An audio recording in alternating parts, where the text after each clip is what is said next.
I'm 20 years old, walking down the street in Philadelphia, the city where I grew up, and I see my cousin Jay on the street. Jay always looked kind of a little lost wherever he was, but he spotted me and he said, "Mel, I am so glad I saw you. I need some help." "Okay, Jay, what do you need?" "Well, I'm staying with some friends and they're making a recipe and they sent me out, they need an ingredient. They sent me out to buy an ingredient. I need you to help me." "Okay, Jay, what is it you need to buy?" "A can of Campbell's tomato soup." Now, you may think it's odd to need help, that a 25-year-old guy with a graduate degree needed help buying a can of Campbell's tomato soup.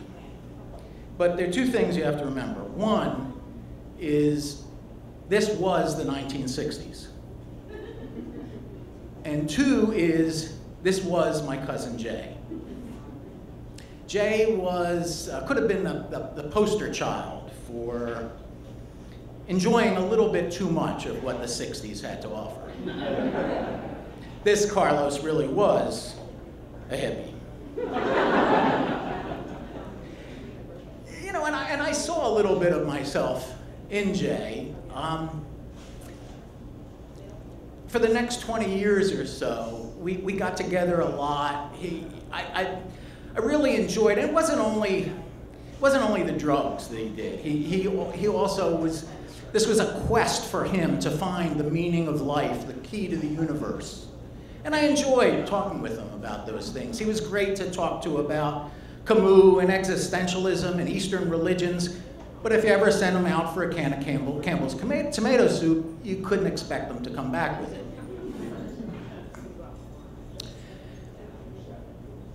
And over the next 20 years or so, as I say, we saw each other a lot, and eventually we would have simultaneous midlife crises.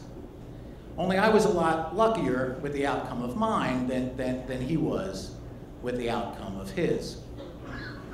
For me, my big crisis started in 1988. I was a pioneer in screwing up my life over the internet. I managed to marry somebody I hardly knew, rescue her and her children from an abusive situation on the West Coast, move them to the East Coast, buy a house, and a year later discover that she had been forging my name and running up huge debts that I had no hope of ever being able to pay. So I was financially bankrupt, and I was also emotionally bankrupt. I was the one who helped other people buy cans of Campbell tomato soup. I was the one who rescued other people, and now this was a whole new self-image I had of screwing up my life and needing help, and I was depressed. And at that time, my job moved to Northern Virginia, where I had no support system, no friends. I joined my local Unitarian Universalist church, which is what I did wherever I lived, but I held everybody at a distance. I didn't form any close friendships, any close relationships, any romantic relationships, because I was so depressed I didn't want to drag somebody else down. And a couple of months later, I went to Philadelphia because my mother was having open heart surgery. She'd been a single mother since I was 11. My father died when I was 11, and she had brought me up, and now she had open heart surgery, and I went up, and while I was sitting in the waiting room outside the operating room, she died on the operating table. So I stayed in Philadelphia for a funeral and Shiva, another Irish custom, and drove back to Northern Virginia. A couple months later, I got a phone call from Jay's older brother telling me that Jay had died of heart disease at the age of 50. So once again, I was heading back to Philadelphia for a memorial service and to spend some time with Jay's family. By that time, Jay had a wife, he had 2 young children, and while I was so wrapped up in my own crisis, I didn't know that 2 years earlier, he'd had a heart attack.